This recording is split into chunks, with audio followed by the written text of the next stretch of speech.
আগের দিন তোমাদেরকে বংশগতির 1 অঙ্কর জনন পর্যন্ত পড়ানো হয়েছিল। আজকে আমি যেটা শুরু করব দ্বিসংকর জনন। আমি আগেই পূর্ব পরিচিত তোমাদের সঙ্গে, দৌলতপুর হাই স্কুলের সহশিক্ষক জীবনবিজ্ঞানের আবু তৈয়ব।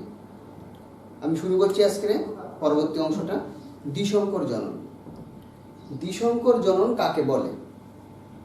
আগের দিন আমি পড়িয়েছিলাম যে 1 সংকর জনন হচ্ছে এক জোড়া বিপরীত বৈশিষ্ট্য সম্পন্ন জীবের মধ্যে, বিপরীত বৈশিষ্ট্য সম্পন্ন জীবের মধ্যে সংকরায়ন। আজকে যেটা পড়বো, 2 জোড়া বিপরীত বৈশিষ্ট্য সম্পন্ন, বিশুদ্ধ বিপরীত বৈশিষ্ট্য সম্পন্ন 2 জোড়া থাকবে, তাদের মধ্যে সংকরায়নকে বলা হয় কি? দ্বিসংকর জনন। সাধারণত আমরা এগুলো মটর গাছকে নিয়ে একটু ব্যাখ্যা করি, গিনিপিগ নিয়েও ব্যাখ্যা করা যায়। আমি মটর গাছটা নিয়েই করছি আজকে। তার আগে বলি যে মটর গাছের যে 7 জোড়া বৈশিষ্ট্য ছিল, 7 জোড়া বৈশিষ্ট্য বলে দিয়েছিলাম। আমরা সেখান থেকে 2টো বৈশিষ্ট্য বেছে নেব, যে গোল, বীজের আকৃতি গোল এবং হলুদ, অর্থাৎ হলুদ গোল এবং সবুজ কুঞ্চিত, এমনই 2টো, অর্থাৎ বিপরীত। দেখো, হলুদ গোলের বিপরীত হচ্ছে কুঞ্চিত এবং হলুদের বিপরীত হচ্ছে এখানে সবুজ। তাহলে আমি লিখছি এখানে গোল, হলুদ গোল, সবুজ কুঞ্চিত। অর্থাৎ এখানে হলুদের জন্য আমরা যেগুলো লিখি ক্যাপিটাল ওয়াই লিখবো, গোলের জন্য লিখবো ক্যাপিটাল আর, সবুজের জন্য লিখবো স্মল ওয়াই, কুঞ্চিতের জন্য স্মল আর। কেন লিখলাম? কারণ এখানে হলুদের বিপরীত বৈশিষ্ট্য সবুজ, এটা হচ্ছে প্রকট, এটা হচ্ছে প্রচ্ছন্ন। ঠিক তেমনি এটা হচ্ছে গোল, হচ্ছে প্রকট বৈশিষ্ট্য, কুঞ্চিত হচ্ছে প্রচ্ছন্ন বৈশিষ্ট্য। এবার এদের দুজনকে আমি নিলাম বিশুদ্ধ প্রকৃতির, দুজনেই বিশুদ্ধ, দুটি হোমোজাইগাস। একজন হচ্ছে প্রকট গুণধর্মী, একজন হচ্ছে প্রচ্ছন্ন গুণধর্মী। এবার তাহলে আমি এখান থেকে যদি এটাকে পুরুষ হিসেবে চিহ্নিত করি, এটাকে স্ত্রী হিসেবে চিহ্নিত করলাম। এটা হচ্ছে আমাদের পি জনু, প্যারেন্টাইন জনু, পি জনু। তাহলে এখান থেকে যে গ্যামেটগুলো পাওয়া যাবে, সেই গ্যামেটগুলো আমি একটু দেখে নিই কি কি গ্যামেট পাওয়া যায়। এখান থেকে 2 প্রকারের গ্যামেট পাবো, এক প্রকারের গ্যামেট পাবো, সেটা হচ্ছে শুধুমাত্র ওয়াই আর। 4টে গ্যামেট তৈরি হবে। তোমরা এটা জানো যে ক্রসিং ওভার যদি ঘটে তাহলে 4 প্রকারের গ্যামেট হয়, যদি না ঘটে তাহলে 2 প্রকারের গ্যামেট হয়। এখানে যেহেতু দুটোই একই, তাহলে এখান থেকে একটা আসবে, এখান থেকে একটা আসবে, এরকম একই প্রকারের গ্যামেট হবে। এখানেও যে গ্যামেট তৈরি হবে সেটাও একই প্রকারের গ্যামেট তৈরি হবে, ওয়াই আর, অর্থাৎ 4টা গ্যামেট একই রকমের বলে একটা করে আমি এখান থেকে নিলাম। তাহলে এটা হচ্ছে কি আমাদের গ্যামেট। এবার এই গ্যামেট দুটোর ভিতরে মিলন ঘটালে যেটা পাওয়া যাবে, capital Y, capital R, small R, অর্থাৎ এটা হয়ে গেল কি সংকর। কিন্তু এর ফিনোটাইপ কি হবে? ফিনোটাইপ হবে হলুদ এবং গোল, সবুজ কুঞ্চিত, এ দুটো হচ্ছে প্রচ্ছন্ন, তাই এদের কোনো গুণটাই এখানে প্রকাশিত হবে না। তাহলে এটা সংকর, হলুদ গোল, এটা হচ্ছে আমাদের কি F1 জনু। এবার আমাদের যেটা করতে হবে কি, এই সংকর দুটোর মধ্যে আবার আমাদের ক্রস করাতে হবে। তাহলে আমি এখানে সংকর দুটো আবার এখানে ক্রস করাচ্ছি।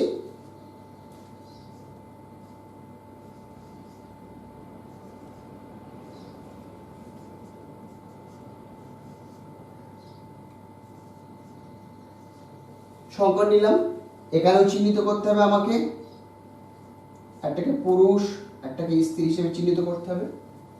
এবার এখান থেকে আমার গ্যামেট উৎপাদনে আসতে হবে। এখান থেকে একটা তোমাদের জানতে হবে, কোশ্চেনও আসে পরীক্ষায়, যে দিয়ে দেয় এমনভাবে যে এখান থেকে কয়টি গ্যামেট পাওয়া যাবে। তাহলে আমি দেখি এখান থেকে কি কি গ্যামেট হবে। যেহেতু আমরা আগে পড়ে এসেছি যে চরিত্র জিনগুলো কি হয়, সকল প্রকার সমন্বয় এখানে বিকশিত হয়, তাহলে ক্যাপিটাল ওয়াই ক্যাপিটাল আর একবার আসছে, ক্যাপিটাল ওয়াই স্মল আর আসছে, স্মল ওয়াই ক্যাপিটাল আর আসছে, স্মল ওয়াই স্মল আর আসছে। অর্থাৎ এখান থেকে আমি এতগুলো পেলাম, 4 প্রকারের গ্যামেট পেলাম। পরীক্ষায় এটা কোশ্চেন দিয়ে দেয়। ঠিক এখান থেকেও আমরা 4 প্রকারের গ্যামেট পাবো, একই ধরনের capital Y capital R, capital Y small আর, স্মল ওয়াই ক্যাপিটাল আর এবং স্মল ওয়াই স্মল আর। এবার কি হবে, এই গ্যামেটগুলোর ভিতরে এক সংখ্যক জননের মতো আমাদের কি করতে হবে, প্রত্যেকটার সঙ্গে মেলাতে হবে। কিন্তু সেটা একটা কেমন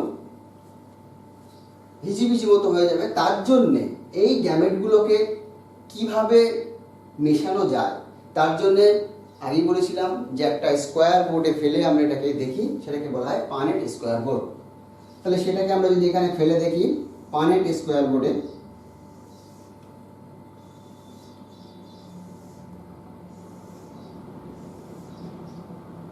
চারটা ঘর নিলাম কারণ গ্যামেট।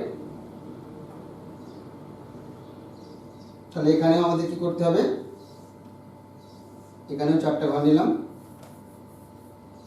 এবার আমি এখানে পুরুষ চিহ্নটা দিয়ে এখানে কোন গ্যামেটগুলো এখানে লিখলাম, capital Y capital R, capital Y small আর, small Y capital R, small Y small R. ঠিক তেমনি স্ত্রীগুলোকে আমি এখানে চিহ্নিত করলাম, করে নিয়ে এখানে লিখলাম capital Y capital R, capital Y small আর, স্মল ওয়াই স্মল আর এবং স্মল ওয়াই স্মল আর।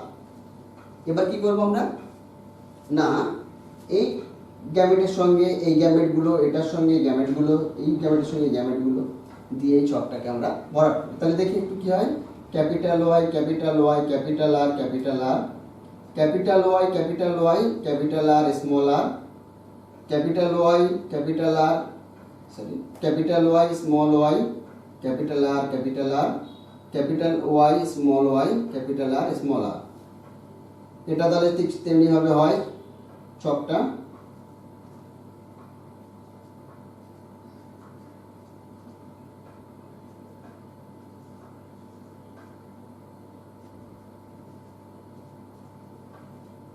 তাহলে এটা হয় capital Y small Y capital R capital R, এটা হয় capital Y small Y capital R small আর, small Y capital R capital R, small Y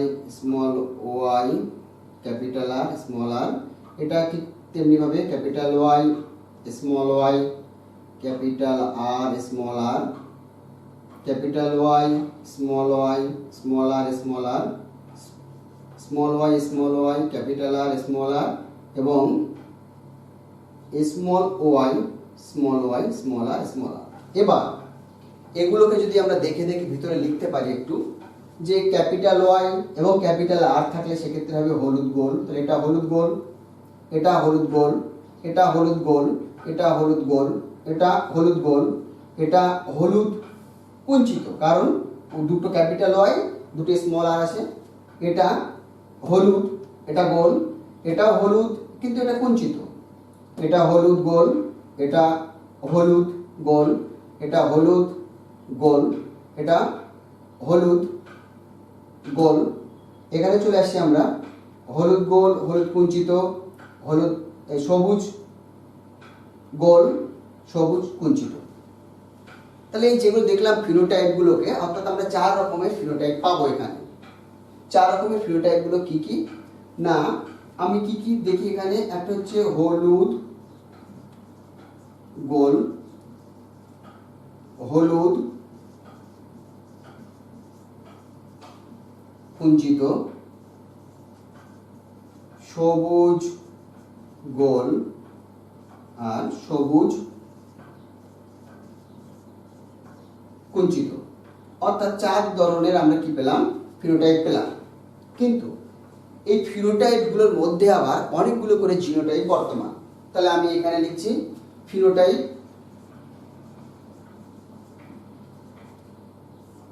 তাহলে হলুদ গোল এখান থেকে আমরা কটা পাবো? এখান থেকে যদি আমরা ঠিক এমনভাবে গুণে দেখি যে হলুদ গোল সেটা সংকরও হতে পারে, বিশুদ্ধ হতে পারে। তাহলে হলুদ গোলের মধ্যে আমরা যদি এখান থেকে গুণে গুণে দেখি এমনভাবে, তাহলে সেটা পাচ্ছি আমরা কত? 9টি।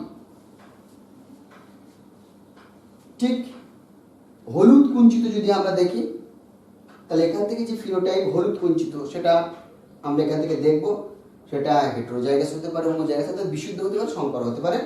সেটা আমরা পাবো 3টা। সবুজ গোল 3টা পাবো এবং সবুজ কুঞ্চিত আমরা পাবো 1টা। অর্থাৎ ফিনোটাইপ যে অনুপাতটা, সেই ফিনোটাইপ অনুপাতটা আসছে কত আমাদের? 9:3:3:1। এবার আমরা চলে আসবো একটু জিনোটাইপের দিকে। জিনোটাইপ ক্যালকুলেশনটা একটু জটিল। সেই জিনোটাইপ অনুপাতগুলো কি কি? যে হলুদ গোল যেটা বলা হয়েছে, এই হলুদ গোলের মধ্যে 4 রকমের জিনোটাইপ আমরা দেখতে পাবো। সেটা হচ্ছে কি কি? আমরা যদি এখান থেকে দেখে দেখে একটু লিখি, capital Y, capital Y, capital R, capital R. আমরা লিখবো capital Y, capital Y, capital R, small R. আরো দুটো বাকি আছে আমাদের, capital Y, small Y, capital R, capital R, capital Y, small Y, ঠিক আছে, ক্যাপিটাল আর, স্মল আর। 4 রকমের জিনোটাইপ। কি এই হলুদ গোলের যেটা আমরা দেখলাম, এটার মধ্যে আমাদের 4 রকমের জিনোটাইপ আমরা দেখতে পাবো। 4 ধরনের জিনোটাইপ। সেটা আবার জিনোটাইপ গুলো এটা দেখতে পাবো কত? 1, 4টা। এটা একটা, এটা দুটো, এটা দুটো, এটা 4টা দেখতে পাবো। ঠিক তেমনি এই যে হলুদ কুঞ্চিত আমরা দেখেছিলাম, হলুদ কুঞ্চিতর মধ্যে আমরা মোটামুটি 2টো জিনোটাইপ এখান থেকে পাবো। সেই হলুদ কুঞ্চিত জিনোটাইপ গুলো কি কি আমি এখানে লিখছি। কি কি? আমরা একটু capital Y, small Y, capital R, small R, এবং আরেকটা হচ্ছে কত না capital Y, small Y, small আর, স্মল আর। এদের মধ্যে কটা কটা করে পাবো? এটা পাবো আমরা 1টি, এটা পাবো আমরা 2টি। সবুজ গোলের মধ্যে আমরা 2টো জিনোটাইপ আমরা পাই। সবুজ গোলের মধ্যে আমরা 2টো জিনোটাইপ পাবো। কি কি? সবুজ যেহেতু, তার মানে অবশ্যই 2টি স্মল ওয়াই থাকতে হবে, ক্যাপিটাল আর, ক্যাপিটাল আর। আরেকটা পাবো আমরা small Y, small Y, capital R, small R. এটাও আমরা কত কত পাবো? এটা পাবো 1টি, এটা পাবো 2টি। নেক্সট পড়ে আছে আমাদের সবুজ কুঞ্চিত।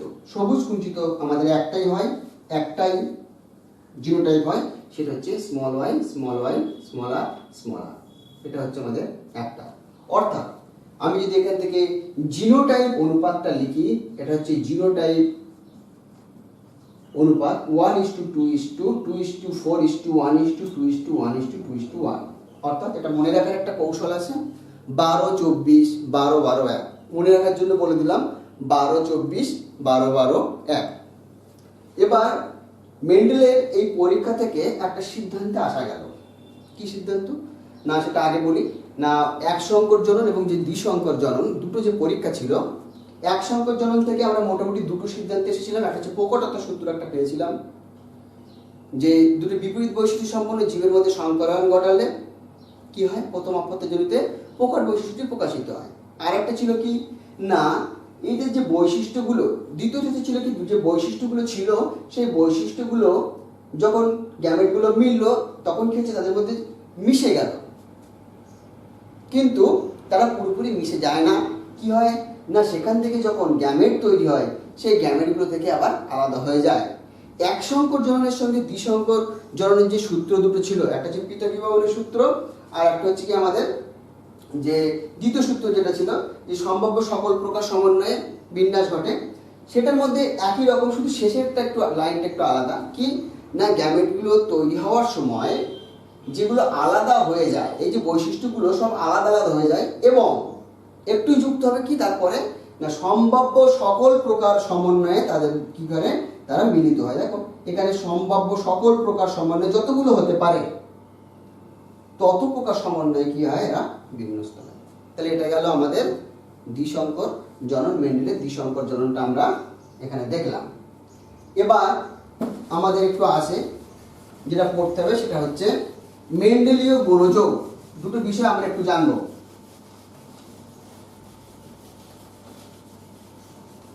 দুটো বিষয় একটু লিখি, কোশ্চেন আসে। একটা হচ্ছে মেন্ডেলীয়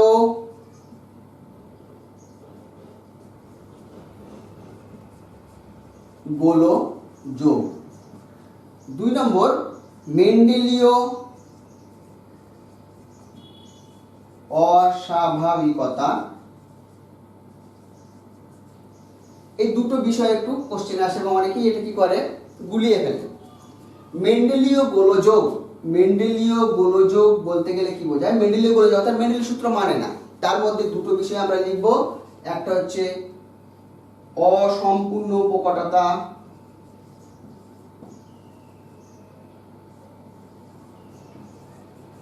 দু নম্বর সহ উপকটতা। এটা আমাদের আগেই পড়া হয়ে গেছে। অসম্পূর্ণ উপকটতা, সহ উপকটতা নেই, তবু বলছি যে দেখা যায় কি যে দুটো, একটা প্রকট প্রচ্ছন্ন বৈশিষ্ট্য তাদের মধ্যে মিলন ঘটালে দুটোই বৈশিষ্ট্য একই সঙ্গে অবস্থান করে। এমন একটা সাদা পালক বিশিষ্ট মুরগি এবং একটা কালো পালক বিশিষ্ট মুরগির মধ্যে সংকলন ঘটালে দেখা যাচ্ছে মুরগিটা ধূসর বর্ণের হয় না, কালো সাদা মিশে ধূসর বর্ণ হয় না। কি হয়? সেক্ষেত্রে কালো এবং সাদা উভয় ছবি দেখতে পাওয়া যায়। তাহলে এটা মেন্ডেলীয় গোলযোগ, অর্থাৎ এরা কিন্তু গোলযোগ বলার সাথে মেন্ডেলীয় গোলযোগ, অর্থাৎ এই মেন্ডেলের সূত্রটাকে এরা মানছে না বা মেন্ডেলীয় ব্যতিক্রম। আর একটা কি? মেন্ডেলীয় অস্বাভাবিকতা, অর্থাৎ এক্ষেত্রে কি হয়? মেন্ডেলের সূত্রকে মেনে চলে।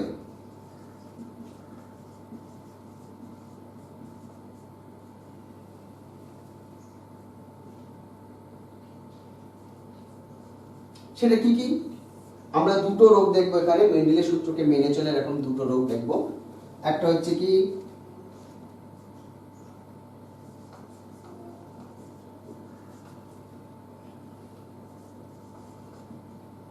আর একটা হচ্ছে আমাদের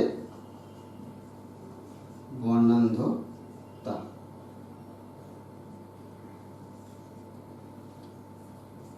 দুটো, থ্যালাসেমিয়া এবং বর্ণান্ধতা।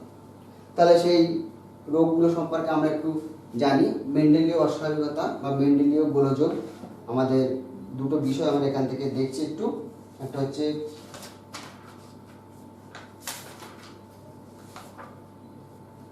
সেই যে রোগগুলো, সেই রোগগুলো আমরা এখান থেকে দেখে নিই।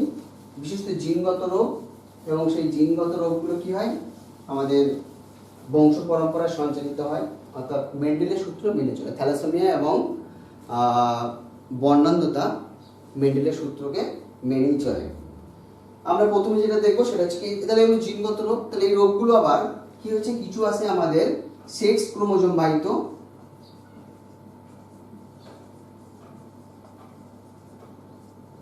আর কিছু আছে অটোজোম বাহিত।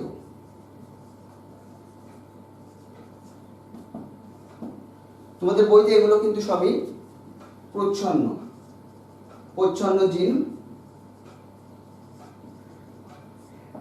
জিন দ্বারা গঠিত রোগ আছে। সেক্স ক্রোমোজোম বাহিতের মধ্যে আমরা যেটা পড়ছি সেটা হচ্ছে কি হিমোফিলিয়া, আর অটোজোম বাহিতের মধ্যে আমরা পড়বো যেটা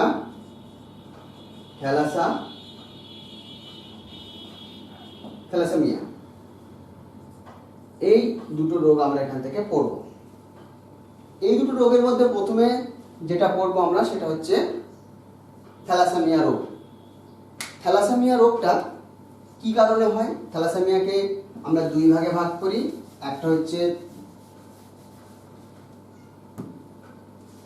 আলফা থ্যালাসেমিয়া,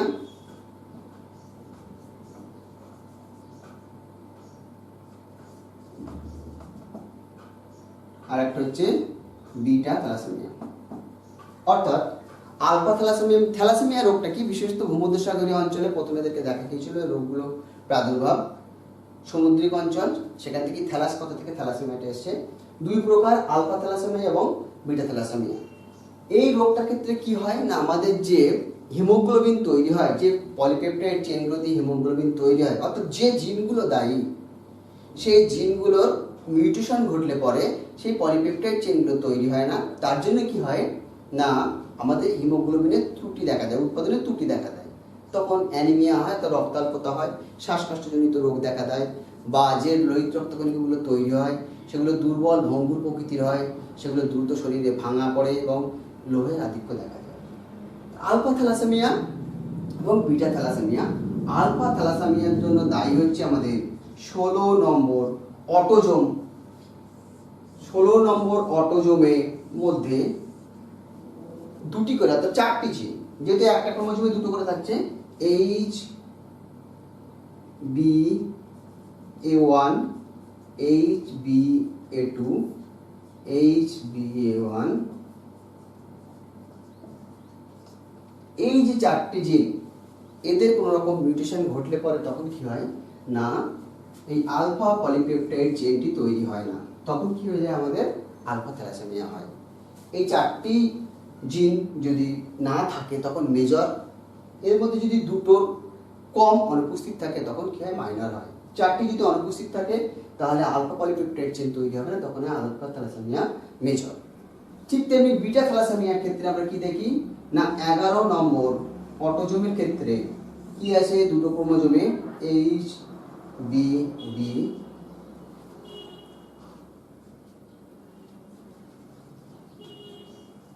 দুটো জিন, এই দুটো জিনের মধ্যে দুটোরই যদি মিউটেশন ঘটে তাহলে কি হয়, সেক্ষেত্রে আমাদের মেজর রোগটা হয়, থ্যালাসেমিয়া মেজর রোগটা হয়, এবং যদি একটা জিন অনুপস্থিত থাকে সেক্ষেত্রে মাইনর দেখা দেয়। অর্থাৎ আমাদের এখান থেকে যেটা পড়তে হবে, থ্যালাসেমিয়া কয় প্রকার, alpha thalassemia, beta thalassemia. Alpha থ্যালাসেমিয়ার জন্য কারণটা বললাম যে 4টি জিন আছে এখানে, অর্থাৎ এক একটা ক্রোমোজোমে দুটো করে জিন, অর্থাৎ মোট 4টি, আর এখানে একটা ক্রোমোজোমে একটা করে, সমস্ত ক্রোমোজোম যদি থাকে তাহলে দুটো করে ক্রোমোজোম, তাই এখানে এই যে এখান থেকে বিটা পলিপেপটাইড চেইন তৈরির জন্য দুটো জিন নাই, অর্থাৎ এদের যদি মিউটেশন ঘটে, জিনগুলোর মিউটেশন ঘটে, তখন কি হয়ে যায় না, আমাদের হিমোগ্লোবিন উৎপাদনের ত্রুটি দেখা দেয়। সেই হিমোগ্লোবিন উৎপাদনের ত্রুটি দেখা দিলে পরে তখন থ্যালাসেমিয়া রোগটা হয়। তোমাদের এখান থেকে আরও একটু বই থেকে পড়ে নিতে হবে যে থ্যালাসেমিয়া রোগের জন্য কি কি অস্বাভাবিকতা লক্ষ্য করা যায় শরীরের মধ্যে। যেমন একটু আগেই তোমাদেরকে বললাম, হিমোগ্লোবিন উৎপাদনের ত্রুটি হয়, অ্যানিমিয়া দেখা দেয়, স্প্লিনোমেগালি রোগ হয়, অর্থাৎ প্রচুর পরিমাণে আয়রন জমা হয়, ওই যে লোহিত কণিকাগুলোকে ভেঙে সেখান থেকে হিমোগ্লোবিন বেরিয়ে এসে কী হয়, আয়রন, তার ভিতরে যে প্রোটিন থাকে, হিম প্রোটিন, সেগুলো আমাদের শরীরে বিভিন্ন অংশে জমা হয়, সেক্ষেত্রে সমস্যা একটা দেখা দেয়। এবার চলে আসবো আমরা এই যে থ্যালাসেমিয়া রোগটার ক্ষেত্রে কিভাবে এটা ছড়ায় আমাদের একটু জানতে হবে। না, থ্যালাসেমিয়া রোগটা সাধারণত বাহক হয় এবং আক্রান্ত হয়। বাহক এবং আক্রান্ত সেক্ষেত্রে হতে পারে, যদি ধরে নিই আমি একটা বাবা বাহক হলো, তার আমি ধরে নিলাম যে তো দুটো ক্রোমোজোম, যেহেতু বাহক ধরে নিচ্ছি আমি, একটা ক্যাপিটাল টি, একটা আমি ধরে নিচ্ছি টি আর স্মল টি ধরে নিলাম, এটা বাবার জন্য ধরে নিলাম। মা স্বাভাবিক, মার ক্ষেত্রে যদি স্বাভাবিক হয় দুটি ক্যাপিটাল টি ধরে নিলাম, এখানে হচ্ছে ক্যাপিটাল টি আমি ধরে নিচ্ছি স্বাভাবিক জিন, স্মল টিটা হচ্ছে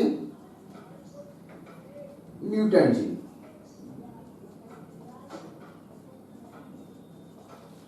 এবার তাহলে এখান থেকে আমরা যেটা পাবো ক্যাপিটাল টি স্মল টি, এখান থেকে পাবো ক্যাপিটাল টি, তাহলে এদের মধ্যে যদি সংকর ঘটায় তাহলে ক্যাপিটাল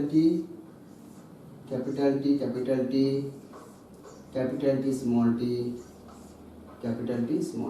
অর্থাৎ এটা পুত্র কন্যা যাই হোক না কেন সে স্বাভাবিক হবে, এটাও পুত্র কন্যা যাই হোক স্বাভাবিক হবে, এটা পুত্র কন্যা যে হোক বাহক হবে, এটা পুত্র কন্যা যে হোক বাহক হবে। অর্থাৎ এক্ষেত্রে দেখতে পাচ্ছি যে রোগটা কীভাবে চলে, বাবা বা মা যে কোনো একজন যদি বাহক হয় তাহলে অপত্যজাত হইলে তাদের মধ্যে 50% বাহক হওয়ার সম্ভাবনা থাকছে, ছেলে হোক বা মেয়ে হোক।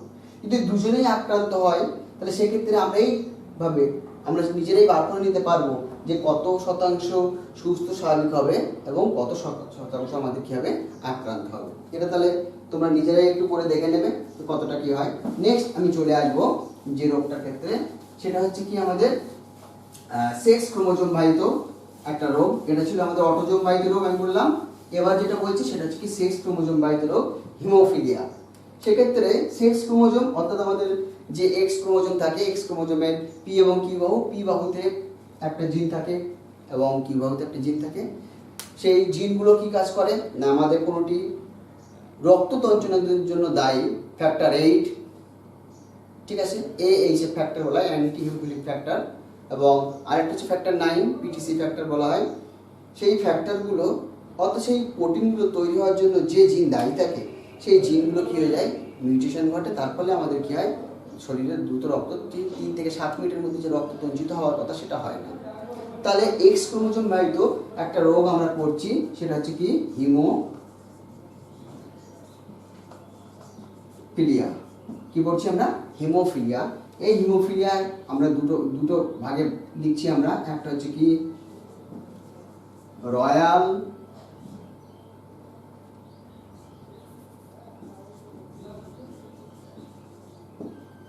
হিমোফিলিয়া আর 2 নম্বর হচ্ছে আমাদের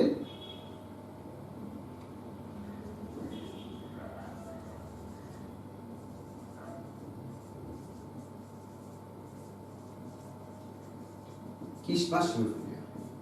রয়্যাল হিমোফিলিয়ার জন্য দায়ী সেটা হচ্ছে ফ্যাক্টর 8, যে ফ্যাক্টর ছিল সেই ফ্যাক্টর 8টা এখানে কি হয় না, এখানে তৈরি হয় না। সেই ফ্যাক্টর 8 যখন তৈরি হতে পারছে না, তো ফ্যাক্টর 8 তৈরি হওয়ার জন্য যে জিনটা, সেই জিনটা কি ঘটে, মিউটেশন ঘটে। জিনটা কোথায় অবস্থান করছে, নেক্সট ক্রোমোজোমের মধ্যে। ফলে কি হয়ে যাচ্ছে, আমাদের এখান থেকে তৈরি হয় না, সেক্ষেত্রে রক্ত তঞ্চিত হতে পারে না। আর আরেকটা হচ্ছে ফ্যাক্টর 9, এটাকে আমরা AH ফ্যাক্টরও বলি অনেক সময়, অ্যান্টি হিমোফিলিক ফ্যাক্টর বলা হয়। এবং আরেকটি হচ্ছে ক্রিসমাস হিমোফিলিয়া। ক্রিসমাস হিমোফিলিয়ার জন্য দায়ী হচ্ছে ফ্যাক্টর 9, ঠিক আছে, যেটাকে বলা হয় PTC ফ্যাক্টর। এই ক্রিসমাস এবং রয়্যাল হিমোফিলিয়া যেটা আছে, সেই ক্রিসমাস এবং রয়্যাল হিমোফিলিয়া দুটোরই যে জিনগুলো দায়ী, সেই জিনগুলোর মিউটেশন ঘটে এবং তারা থাকে আমাদের কোথায়, এক্স ক্রোমোজোমের। একটা দীর্ঘ বাহুতে থাকে, একটা থাকে অর্থাৎ পি বাহুতে, একটা থাকে কি বাহুতে, অর্থাৎ একটা দীর্ঘ বাহুতে, একটা থাকে ক্ষুদ্র বাহুতে। সেই জিনগুলোর যখন মিউটেশন ঘটে, সেই মিউটেশনগুলো ঘটলে পরে তখন কি হয়, এই ফ্যাক্টরগুলো তৈরি না হওয়ার জন্য আমাদের রক্ত তঞ্চিত হয় না, তখন আমাদের কি হয়, হিমোফিলিয়ার রোগটির প্রাদুর্ভাব ঘটে। এবং এই রোগটি কিভাবে সঞ্চারিত হয়, সঞ্চারিত হওয়ার জন্য একটা পদ্ধতি আছে, সেটা আমরা পরবর্তী আরেকটা এক্স ক্রোমোজোম আরেকটা রোগ আছে, সেটা হচ্ছে কি বর্ণান্ধতা। সেই বর্ণান্ধতা রোগ এবং হিমোফিলিয়া রোগ আমি বললাম। বর্ণান্ধতা রোগটি আমাদেরকে পড়তে হবে, পড়ার পর আমরা আসবো যে কিভাবে বর্ণান্ধতা রোগটি এবং হিমোফিলিয়া রোগটি কিভাবে একটা পদ্ধতি নিয়ম করে ছড়ায়। এই বর্ণান্ধতার ক্ষেত্রে আমরা দেখতে পাই কি, এখানেও এক্স ক্রোমোজোমের মধ্যে বিশেষ একটি জিন আছে। সেই জিনটার কারণে, মিউটেশনের কারণে কি হয়, আমাদের চোখের মধ্যে যে আলোক সংবেদী যে সমস্ত রঞ্জক কণাগুলো থাকে সেগুলো তৈরি করে, সেখানে যে প্রোটিনগুলো থাকে সেগুলো তৈরি হয়। এবং এই জিনগুলোর ক্ষেত্রে কি হয়, মিউটেশন ঘটে গেলে পরে সেই প্রোটিনগুলো তৈরি হয় না। তার জন্য আমরা সঠিকভাবে বর্ণ চিনতে পারি না, লাল বর্ণ, সবুজ বর্ণ এবং নীল বর্ণ চিনতে পারি না। পরবর্তী ক্লাসে এই যে রোগগুলো, এই রোগগুলো কেন হয় সেগুলো জানাবো, এবং এর পরবর্তী যে অংশটা, যে সঞ্চারণটা, সেটা বিস্তারিত আলোচনা।